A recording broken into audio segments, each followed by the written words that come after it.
ወለል ያለው አምቦ መንማናው ጉደር የኢትዮጵያ የጥንት ከተሞች ታሪክ ሲታወስ የጎንደርን ስም ለመጥቀስ ከባድ ነው። ከአጼ ቴዎድሮስ ዓለም አቀፍ አውሮፕላን ማረፊያ ወጥቼ በ17ኛው መቶ ክፍለ ዘመን መጀመሪያ አጋማሽ በ1620ዎቹ በአጼ ፋሲለደስ ዘመነ መንግስት ወደ ተቆረቆረችው የጎንደር ከተማ ቀን ነው። ከአየር መንገዱ አንስቶ እስከ መሃል ከተማዋ ጎንደር በስራ ተጠምዳለች። በአዲስ አበባ ተጀምሮ በሁሉም ከተሞች በስፋት እየተከናወነ የሚገኘው የኮሪደር ልማት ስራ ከተማዋን ያስዋበ ከመሆኑም በላይ የቀደምት ስልጣኔዋ አንጸባራቂ እንዲሆን አድርጎታል።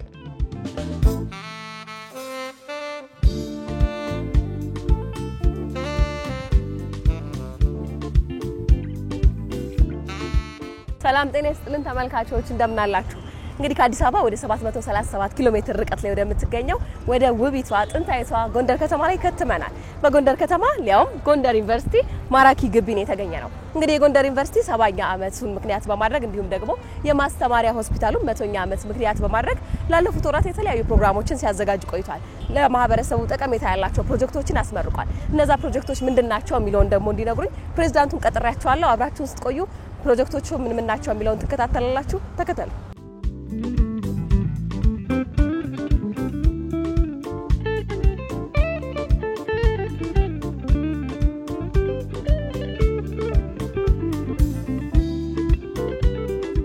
ጎንደር ዩኒቨርሲቲ እንደደረስኩ የግቢው መግቢያ በር አካባቢ የሚጀምረው አረንጓዴ ስፍራ ቀልቤን ሳበው። ግቢው በጣም ነው የሚያምረው። ውበቱ ልትማር የመጣችን ነፍስ ለስራ ወደ ግቢ የሚገባን ሰው ጨምሮ ባለጉዳይ ሆኖ ግቢውን ለረገጠ ሁሉ መንፈስን የሚያድስ የተረጋጋ ስሜትን የሚያጎናጽፍ ሆኖ አግኝቼዋለሁ። አረንጓዴ ስፍራው መስጦኝ መንገድ ይቀጠልኩ። ታዲያ በድንገት ደስ የሚል ትውስታ መጣብኝ። የዩኒቨርሲቲ ቆይታዬ ዶርሜ፣ የዶርም ጓደኞቼ፣ መማሪያ ክፍሌ፣ የክፍል ልጆች፣ ካፌው፣ ላውንጁ፣ ላይብረሪው፣ መንገዶቹ፣ በግቢው ውስጥ ያሳለፍኩት ያደረኩት ብቻ ምኑን አንስቼ ምኑን ልተው። በጣም በፍጥነት እነዛን ውብ ጊዜያት አስታወስኩ። ዩኒቨርሲቲዎች በመሰረታዊነት ከሚሰጡት የቀለም ትምህርት በተጨማሪ ህይወትን የሚያስተምሩ እንደሆኑ አምናለሁ። የተማርኩት ለጎንደር ጎረቤት በሆነው የባህር ዳር ዩኒቨርሲቲ ነው። የዩኒቨርሲቲ ቆይታዬ በጣም የምወደውና ስለ ህይወት በጣም ብዙ የተማርኩበት ነው። ከተለያዩ የኢትዮጵያ አካባቢዎች የመጡ ብዙ ጓደኞችን ያፈራሁበት፣ ሳንተዋወቅ ለዓመታት እንደ ቤተሰብ በፍቅር የኖርንበትን ጊዜ በፈገግታ እያሰብኩ ወደ ፕሬዝዳንቱ ጽፈት ቤት አቀናሁ።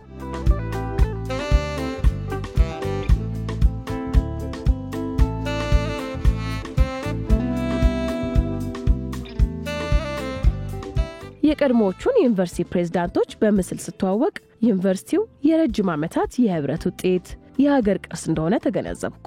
የኋላው ከሌለ የለም የፊቱ ነው ነገሩ።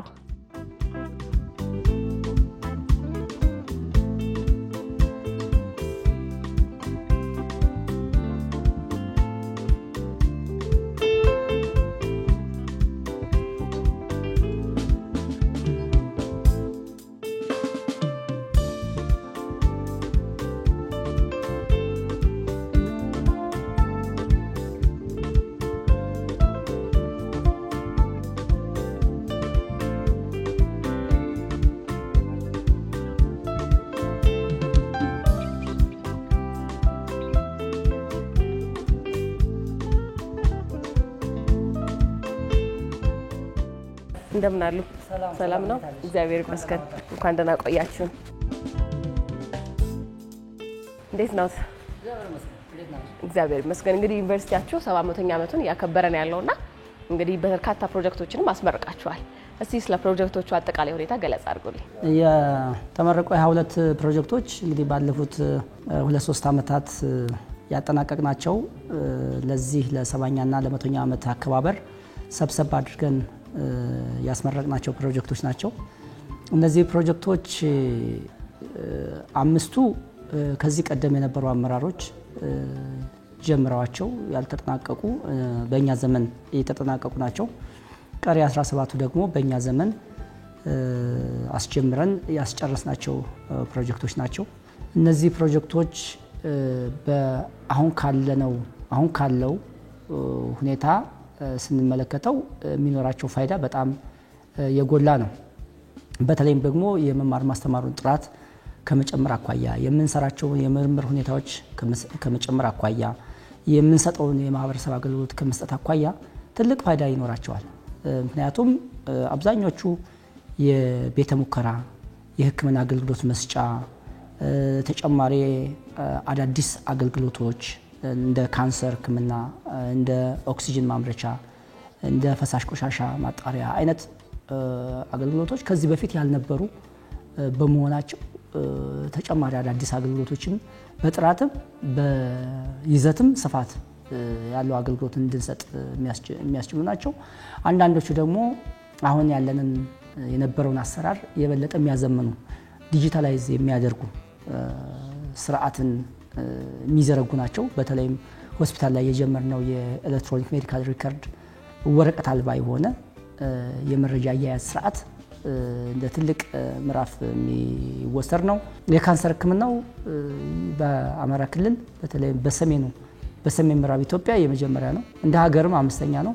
ይህም ትልቅ ፋይዳ ያለው ነው። የተሰሩ ስራዎች ሁሉም አሁን ያለንን አገልግሎት የበለጠ ጥራትን የሚጨምር አዳዲስ አገልግሎት ያስጀምር በመሆኑ በጣም ትልቅ ፋይዳ ያላቸው ፕሮጀክቶች ናቸው። በጣም አመሰግናለሁ ዶክተር። እንግዲህ በጣም በርካታ ፕሮጀክቶችና እንደ ሀገርም ትልቅ ትርጉም ያላቸው ፕሮጀክቶች ናቸው ያስመረቃችሁትና ግን የተወሰኑትን ማየት ፈልጋለሁ። ሙሉ ሊያወል ጊዜ ማይበቃኝም። የተወሰኑትን ግን ማጎብኘት ፈልጋለሁ። እሺ፣ በጣም አመሰግናለሁ ስለነበረን ቆይታ። ይሄንን የመስክ ወይም የፕሮጀክት ምልክታውን የሚያሳዩ ባለሙያዎች አሉ። እነሱ ያሳያቸዋል። በድጋሚ እኔም በጣም አመሰግናለሁ። የጎንደር ዩኒቨርሲቲ የጤና ሳይንስ ኮሌጅ አጼ ፋሲል፣ ማራኪ፣ አጼ ቴዎድሮስና ጠዳ የተባሉ 5 ግቢዎች ያሉ ሲሆን የመጀመሪያ መዳረሻዬን ከተመሰረተ አንድ ክፍለ ዘመን ወደ አስቆጠረው የጤና ሳይንስ ኮሌጅ ያደረኩ። ሰላም ሰላም። እንዴት ነህ ዶክተር? እግዚአብሔር እስቲ ራስን አስተዋውቀኝ። ዶክተር አይንሸት አዳነ እባላለሁ። በጎንደር ዩኒቨርሲቲ ሕክምና ጤና ሳይንስ ኮሌጅ እና አጠቃላይ ስፔሻላይዝ ሆስፒታል ቺፍ ኤክስኪዩቲቭ ዳይሬክተር ነኝ። እንግዲህ ጎንደር ዩኒቨርሲቲ 70ኛ ዓመቱን እያከበረ ነውና የተለያዩ ፕሮጀክቶች ደግሞ ተመርቀዋል። ከነዛ መካከል በጤናው ዘርፍ ላይ በርካታ ፕሮጀክቶችን አስመርቋል። እስቲ ስለነሱ ንገረን። አስቀድሜ እንኳን ደህና መጣችሁ ማለት ፈልጋለሁ። በ70ኛ ዓመት ክብረ በዓል አንደኛው መርሃ ግብር ሂደት የፕሮጀክቶች ምረቃ ነው። በዚህም ውስጥ የጎንደር ዩኒቨርሲቲ ወደ 22 የሚጠጉ ፕሮጀክቶችን አስመርቋል። ከነዚህ ውስጥ በሕክምና ጤና ሳይንስ ኮሌጁና በሆስፒታሉ ስር ወደ 11 የሚጠጉ ፕሮጀክቶች ይመረቃሉ። ከነዚህ ውስጥ ደግሞ አንደኛው አሁን የምናየው የኦክሲጅን ፕላንት ማዕከላችን ነው። በዚህ ደግሞ በርካታ ስራዎች እየተሰሩ ነው። ውስጥ እየጎበኘን ማየት እንችላለን። እሺ፣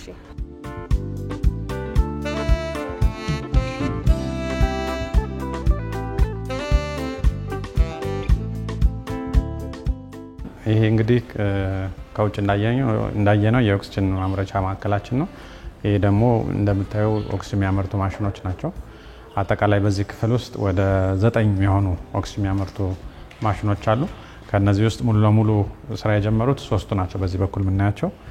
ከነዚህ 3ቱ ማሽኖች የሚመረተው ኦክሲጅን ወደ እነዚህ ሲሊንደሮች በሚታየው መልኩ ይሞላና እነዚህ ሲሊንደሮች ተፈተው ማኒፎልድ ተገጥሞላቸው ወደ ታካሚዎች የሚደርሱበት መንገድ ነው ያለው። በዚህኛው በኩል የምናያቸው ደግሞ ወደ 6 ሲሊንደሮች አሉ። የነዚህ ሲሊንደሮች አገልግሎት ምንድነው? በቀጥታ በመስመር ወደ ተለያዩ ሕክምና መስጫ ህንፃዎችና ክፍሎች ኦክሲጅን ተዘርግቶ በቀጥታ ለታካሚዎች የሚደርስበት መንገድ ነው ያለው። እስካሁን መስመር ዝርጋታው በተለይ አንዳንድ ህንፃዎችም ባለማለቃቸው ምክንያት አልተጠናቀቀም። ወደ ጽኑ ህሙማን የሚሄደው የመስመር ዝርጋታ ግን አልቆ በቀጥታ ጽኑ ህሙማን ድረስ ኦክሲጅን በላይን ተዘርግቶ ደርሶ አገልግሎት እየተሰጠ ነው ያለው። ስለዚህ እንደምታዩት ይሄ ማዕከል አገልግሎት በመጀመሩ ምክንያት ታካሚዎቻችን ከፍተኛ የሆነ አገልግሎት እየሰጠ ነው ያለው። ከዚህ በፊት እንደሚታወቀው ኦክሲጅን ከአዲስ አበባ ከባህር ዳር ነበር እየመጣ ለታካሚዎቻችን ለሆስፒታሉ የሚደርሰው። ስለዚህ እንደ ማኔጅመንትም በተለይ በሆስፒታላችን ኦክሲጅን ማምረት ባለመቻላችን ታካሚዎቻችን በተለያየ መንገድ መንገላታት፣ የኦክሲጅን አቅርቦቱም ያቆራረጥ፣ በተለያየ ጊዜ ደግሞ በተለይ በኮቪድ እንደምታውቁት ብዙ ታካሚዎች ከፍተኛ የሆነ ኦክሲጅን ፍላጎት የሚፈልጉበት ወቅት ነበር። በዛ ጊዜ ደግሞ ኦክሲጅን ከባህር ዳር ስለሚመጣ አንዳንዴ መቆራረጥ አገልግሎቱ ተደራሽ ማይሆንበት መንገድ ነበር። ይሄ ደግሞ ከፍተኛ የሆነ በታካሚዎችም በማህበረሰቡ በኩል ቅሬታ የሚፈጥርና ታካሚዎቻችንም ህይወት ላይ አደጋ የሚፈጥርበት መንገድ ነበር። ይህን ኦክሲጅን ግን በእኛ ሆስፒታል ማምረት ከጀመረበት ጊዜ ጀምሮ ያለምንም ችግር ሳይቆራረጥ ኦክስጅን ለታካሚዎቻችን በየክፍሉ እየደረሰ አገልግሎት እየሰጠን የሁማንም ህይወት እየታደግን አገልግሎቱን ጥራቱን እያሻሻልን ያለንበት ሁኔታ ነው ያለው። ምን ያህል ይመረታል በቀን? እንግዲህ እንደምታዩት እነዚህ 3 ማሽኖች በቀን ከ200 እስከ 250 ሲሊንደሮችን ይሞላሉ። ስለዚህ ከሆስፒታሉ ፍላጎት ትርፍ የሆኑትን እንደ ሪዘርቭ እናከማቻለን። እንዲሁም ደግሞ በአካባቢው ላሉ ጤና ተቋማት የተወሰኑትን እየደገፍን የነሱንም ችግር እየፈታን ያለንበት። በጣም ጥሩ ነው። እንጎብኙ አይደል? አዎ እንጎብኙ።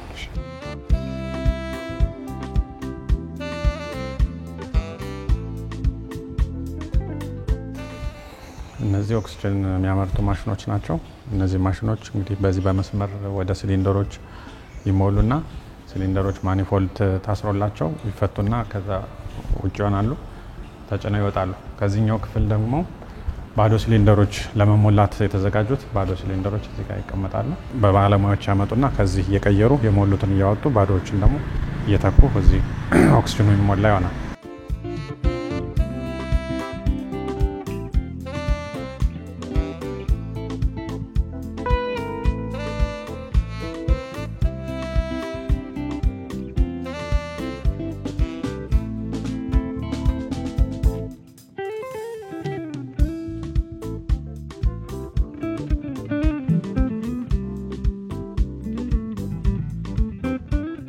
ስለዚህ እነዚህ ያልተሞሉ ባዶ ሲሊንደሮች ናቸው። ልክ በየቀኑ የምንፈልገውን ቁጥር ያህል ኦክስጅን ማሽኖቹ ስራ ሲጀምሩ እየሄዱ እየተሞሉ ይወጡና በመኪና ተጭነው ወደ የክፍሉ ይሰራጫሉ ማለት ነው። ስለዚህ የኦክስጅን ፕላንቱ ይሄን ይመስላል። እንግዲህ ሌሎች ፕሮጀክቶችን ደግሞ አብረን እንጎበኛለን። እሺ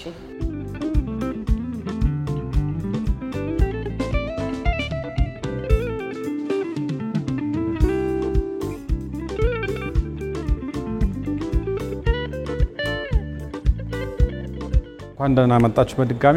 ይሄኛው እንግዲህ ሁለተኛው ፕሮጀክታችን ነው የምናስመርቀው። የካንሰር ጨረር ህክምና ማዕከላችን ነው። እንደ ክልል ግን የመጀመሪያው ነው። ከአሁን በፊት ታካሚዎቻችን ይህን አገልግሎት ለማግኘት ወደ አዲስ አበባ ወይም ሐዋሳ፣ ጅማ፣ አሮማያ መሄድ ነበረባቸው። ይሄ ደግሞ ካንሰር ህክምና በባህሪው በጊዜው መታከም ስላለበት አላስፈላጊ መዘግየትና ህይወታቸውም የህክምና ውጤቱም ላይ አሉታዊ ተጽዕኖ የነበረውና በተጨማሪም ደግሞ ለታካሚዎቻችን አላስፈላጊ ወጪና እንግልት ሲያደርስባቸው የነበረ ነው። አሁን ግን እንደ ተቋም ካንሰር ጨረር ህክምናውን ጨርሰን ወደ አገልግሎት ገብተናል ማለት ነው። ይህም አገልግሎት ሲጀምር በአካባቢ ያሉ ታካሚዎቻችን እንዲሁም አጎራባች ክልሎችን በተለይ ከካንሰር ጋር በተያያዘ የጨረር ህክምናን በአስፈላጊው መንገድ ማድረስ እንችላለን። እንደሚታወቀው እንደ ሀገርም አጠቃላይ እንደ ዓለምም የካንሰር መጠን እየጨመረ የሚከሰትበት የእድሜ ክልልም በተለይ ዝቅ እያለ ወጣቶች ላይም ካንሰር እየተከሰተ ያለበት ሁኔታ ነው። ካንሰር ደግሞ በተለያየ መንገድ ይታከማል። በመድኃኒት ሊታከም ይችላል፣ በቀዶ ጥገና እንዲሁም ደግሞ በጨረር ህክምና በተናጠል ወይም ደግሞ በቅንጅት ሊታከም ይችላል። ሌሎች የህክምና አማራጮች ቢኖርም በዋነኛነት ግን እነዚህ ናቸው። እንደኛ ተቋም ደግሞ ከ10 ዓመት በላይ የካንሰር ህክምና ማዕከል አቋቁመን በተለይ በመድኃኒትና በቀዶ ጥገና አገልግሎቱን እየሰጠን ቆይተናል። የካንሰር ጨረር ህክምና ግን ባለመኖሩ ምክንያት የምንሰጠውን ህክምና ሙሉ ሳያደርገው ቆይቷል።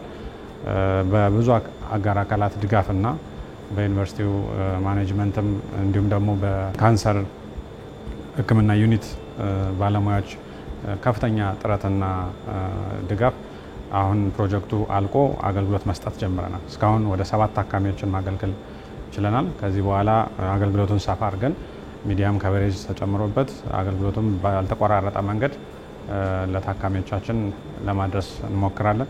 ይህም ደግሞ በጉጉት ሲጠበቅ የነበረው እንደ ክልልም እንደ ጎንደር ከተማና አካባቢ ማህበረሰብ የማህበረሰባችን ጥያቄ ይፈታል ብለን እናስባለን። ስለዚህ ማሽኑ ይሄ ነው። እንግዲህ የበለጠ ደግሞ ቴክኒካሊ የማሽኑን ስም እንዴት ነው የሚሰራ የሚለውን እሱ የተወሰነ ተጨማሪ ሀሳብ ይሰጣል። እሺ፣ አመሰግናለሁ። ስሜ ዶክተር ኤፍሬም ታምሰ እባላለሁ። በሙያ ደግሞ የካንሰር ሐኪም ስፔሻሊስት ነኝ። እንዲሁም የጎንደር ዩኒቨርሲቲ የካንሰር ማዕከሉ ኃላፊ ነኝ። እንደምታዩት እንግዲህ ሊኒየር አክስሬተር ይባላል። በዋናነት ለካንሰር ታካሚዎቹ ጨረር በመስጠት ከበሽታቸው ከህመማቸው እንዲፈወሱ ነው የሚያደርጉ። ይህ የምታዩት ማሽን እንግዲህ በሀገራችን እንደዚህ 5 ብቻ ነው ያሉት 4 ነው ያሉት የ5ኛው ነው የሚሆነው ይህ ጨረር ከህፃናት ጀምሮ እስከ አዋቂዎች ከትንሽ ከ2 አመት እስከ 7 አመት ድረስ ባሉት ታካሚዎች ይረዳሉ በቀን በትንሹ ከ80 እስከ 100 ታካሚዎች ማከም ይቻላል በአመት ደግሞ እስከ 2000 ታካሚዎችን የጨረር ህክምና መስጠት ይቻላል ማለት ነው በጣም እናመሰግናለን ምናልባት ዶክተር ጎንደር ዩኒቨርሲቲ ለዚህ ማሽን ብቁ የሆኑ የጤና ባለሙያዎች አሉት ወይ የተዘጋጁ አሁን ስራውን ለማስጀመር በአገር ውስጥም ስልጠና ተሰጥቷቸው ሙያው የሚፈልገውን ስራው የሚፈልገውን ሙያና ስልጠና ያላቸው ባለሙያዎች አሉ ስራውን ለመጀመርና ለማስቀጠል በቂ ናቸው ግን የሰው ኃይሉ የበለጠ ማደግና መጨመሩ ደግሞ አገልግሎትን የበለጠ ተደራሽ ለማድረግ ስለሚያገለግል ተጨማሪ ባለሙያዎችንም እየመለመልን ነው ስለዚህ በሂደት እያሟላን እያጠናከረን እንመጣለን የነርስ የሌሎች ድጋፍ ሰራተኞች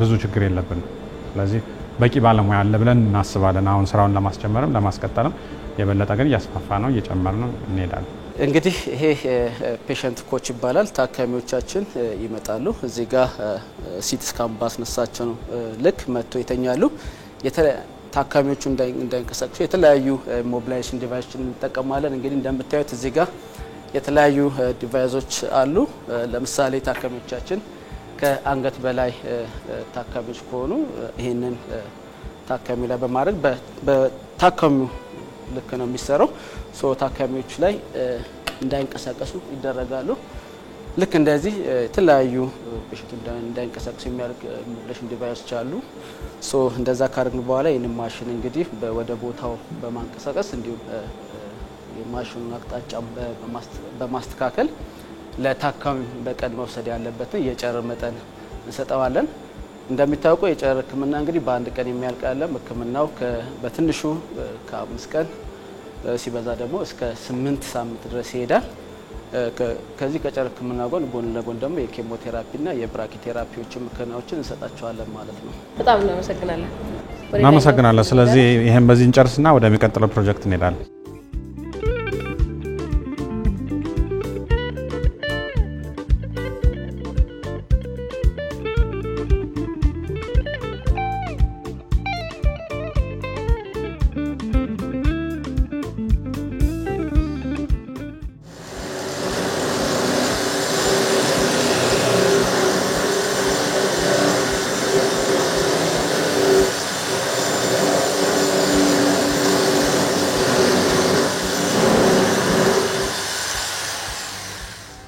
እንግዲህ ይሄኛው ሌላኛው ፕሮጀክታችን የተመረቀው ነው የሰው ሰራሽ እግር መገጣጠሚያ ማዕከል ወይ ደግሞ አርቲፊሻል ሊምብ ፕሮጀክት ይባላል ወርክሾፑ ነው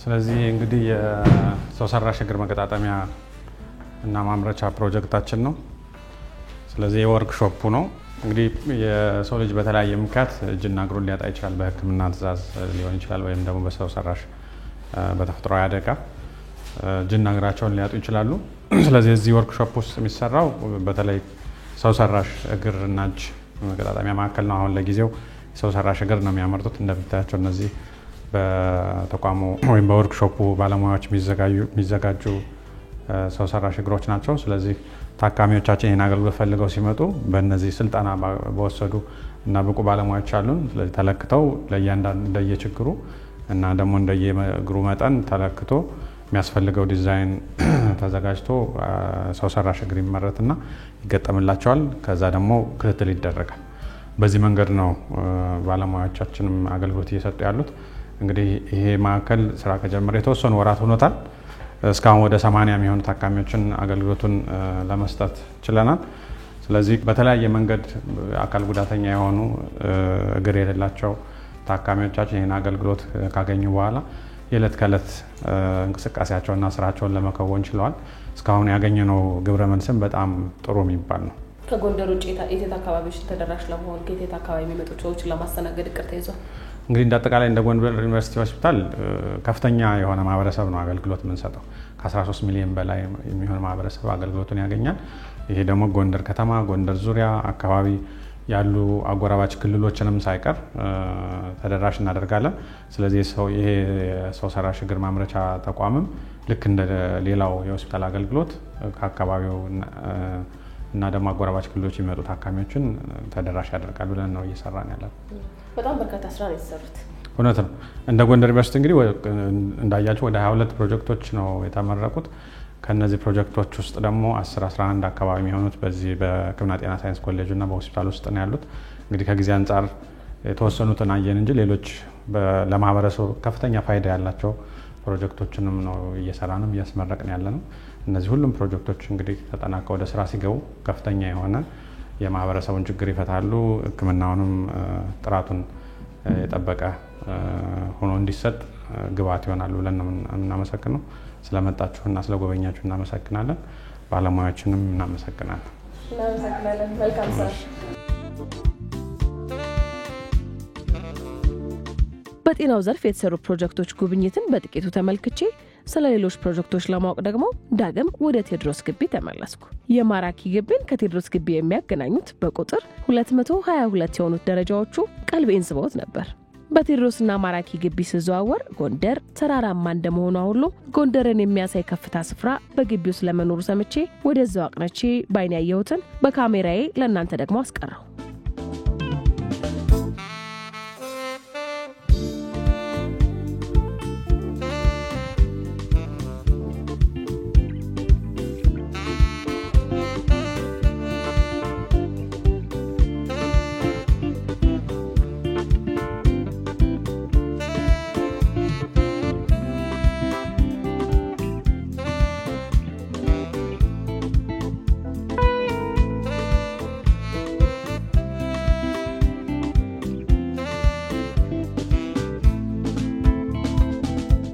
ዩኒቨርሲቲዎች ከመማር ማስተማር ስራቸው ባሻገር የማህበረሰቡን ችግር ፈቺ ፕሮጀክቶችን ጥናትና ምርምሮችን የማበርከት ጭምር ግዴታ አለባቸው። በጎንደር ዩኒቨርሲቲ ከተመረቁ ፕሮጀክቶች መካከል በኢንጂነሪንግ ማስተማሪያው ክፍል ውስጥ የተመለከትኳቸው መሳሪያዎችም ተማሪዎችን በክህሎት ለማሳደግ ብሎም ችግር ፈቺ ጥናቶችን ለማድረግ የሚረዱ ናቸው።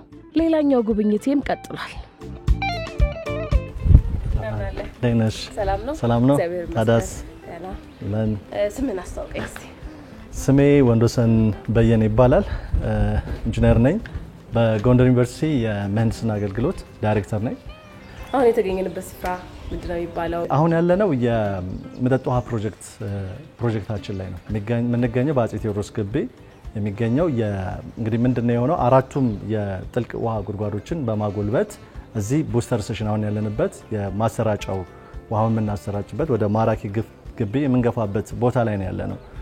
ቀደም ሲል እነዚህ ሶስቱም ግቢዎች አሁን ይሄ ፕሮጀክት መፍትሄ ያመጣላቸው የመጠጥ ውሃ ላይ ከጎንደር ከተማ በሚላክልን በ15 ቀን በ3 ሳምንት አንዴ ነበረ።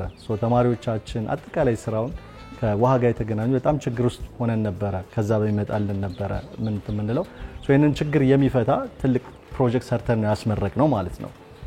ከአራቱም ጉድጓዶች 35 ሊትር ፐር ሰከንድ የሚመጣ ውሃ ወደዚህ ማሰራጫ ታንከር ይገባል። እዚህ ጋር በምታያቸው ሰርፌስ ፓምፖች አማካኝነት ማዶ ማራኪ ግቢ የምንለው ጋራው ላይ እዛ ወደ 600 ሺህ ሊትር የሚይዝ ማጠራቀሚያ ገንዳ ወይም ፓይነር ታንክ አለን።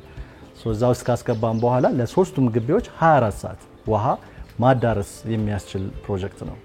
ይህ ፕሮጀክት ፋይዳው ምንድነው? አንደኛ ተማሪዎቻችን ምግብ ቤት፣ ማደሪያ ቤቶቻቸው፣ መማሪያ ማስተማሪያ ክፍሎቻችን በሙሉ ውሃ ማግኘት ያለባቸው በሙሉ ውሃ ያገኛሉ ማለት ነው። በመቀጠል ከከተማው ነበር ትልቅ ሼር የምንወስደው። ያንን ሼር እናስቀራለን ማለት ነው፣ ወይ ደግሞ ፓርትሊ በከፊል ይሆናል ማለት ነው። ይህንን የሚያደርግ ትልቅ ፕሮጀክታችን ነው። ከዚህም በተጨማሪ እንግዲህ ጎንደር ዩኒቨርሲቲ ወደ 22 የሚጠጉ ፕሮጀክቶችን ያስመረቀው የሕክምናውን ቀደም ብለንም ከዶክተር ጋር አይተናልና ሌሎችስ ፕሮጀክቶች ምን ያካተቱ ናቸው? መልካም። ከዚህ ከውሃው ጋር በተገናኘ የኤሌክትሪክ መስመር ስራም ሰርተናል።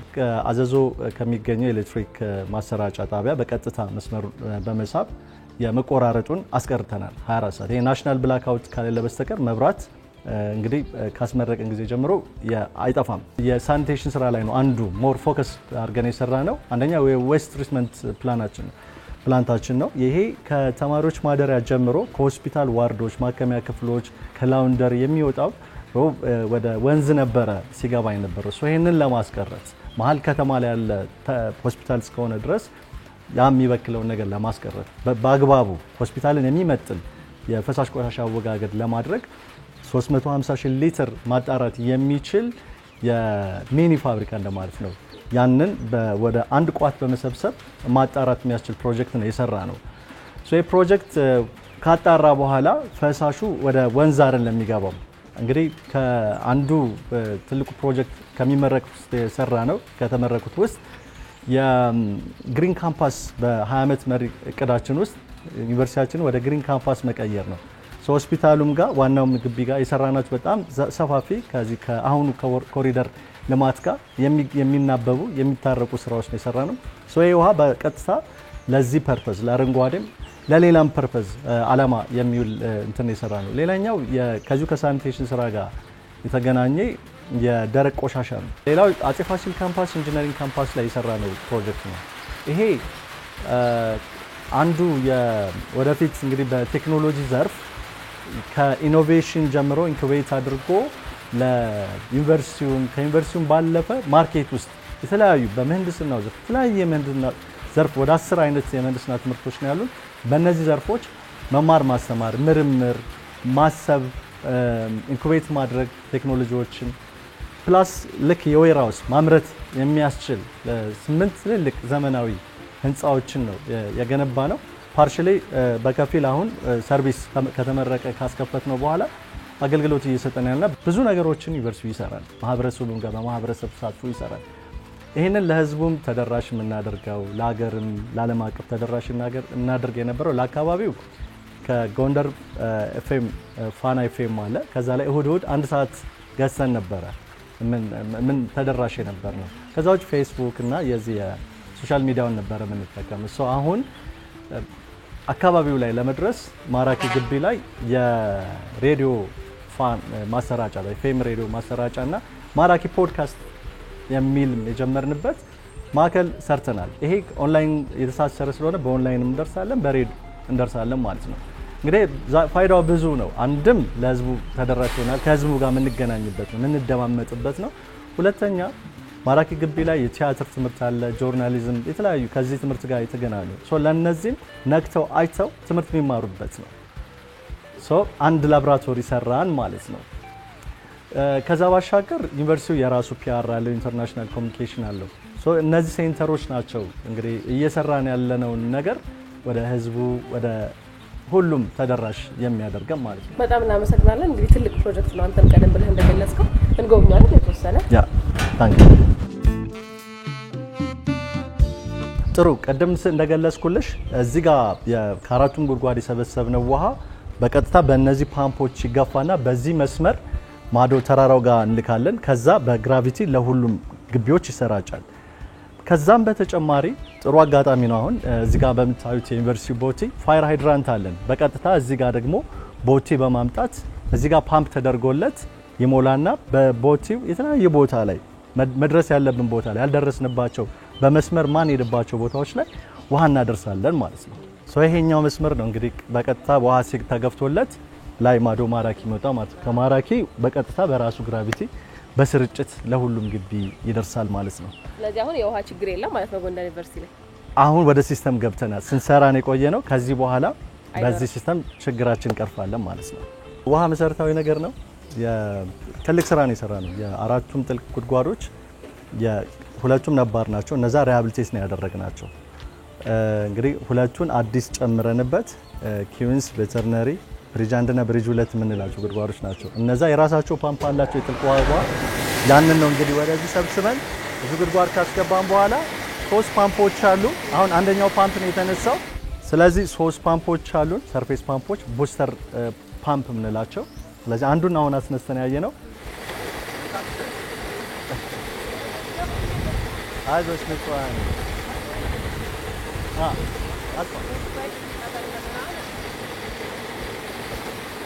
በዚህ መልኩ እንግዲህ ፓይፕ ላይ ገብቶ ወደ ላይ ማራኪ ድረስ እንሄዳለን ማለት ነው።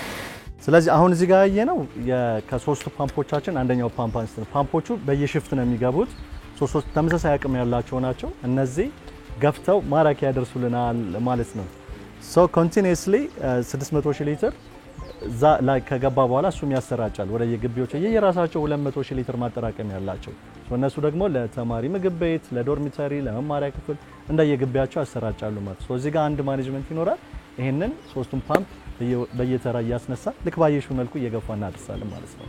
ምናልባት አንደኛው ጉድጓድ የዚህ ቦቲ ሞላንበትን አንደኛው ሁለተኛው 40 ሺህ ሊትር የምትይዘው ጉድጓድ ላሳይሽ።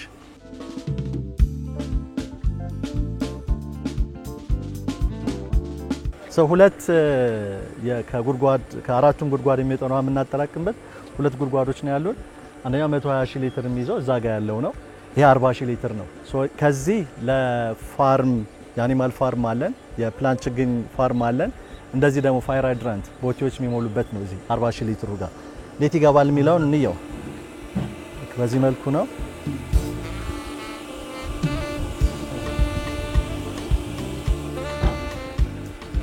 ሲመልኩ እንግዲህ ውሃ ከአራቱም ጉድጓድ ያስገባል ወደሚፈለግበት ቦታ እናደርሳለን ማለት ነው።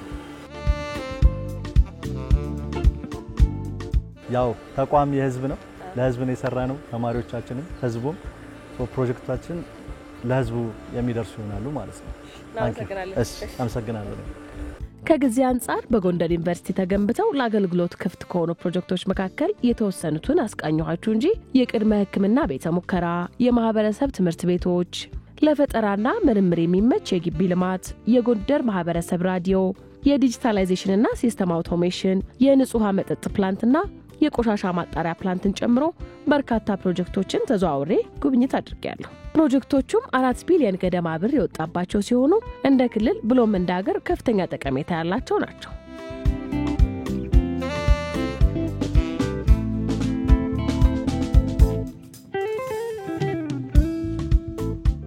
ውሎዬ በዩኒቨርሲቲው ያሉ የተለያዩ አካባቢዎችን ስቃኝ ያሳለፍኩበት በመሆኑ ከድካም ያረፍ ለማለት በዛው በዩኒቨርሲቲ ውስጥ ወደሚገኝ አንድ ስፍራ እረፍት ማድረግን መረጥኩ።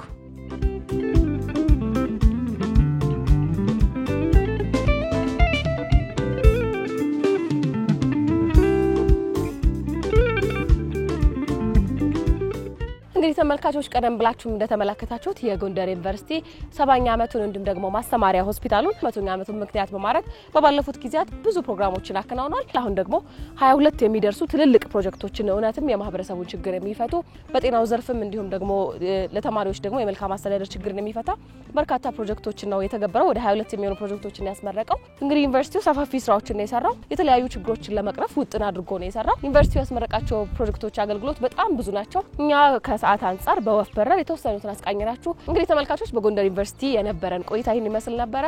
ሌሎች ጣቢያችን ፕሮግራሞች ይቀጥላሉ። መልካም ጊዜ።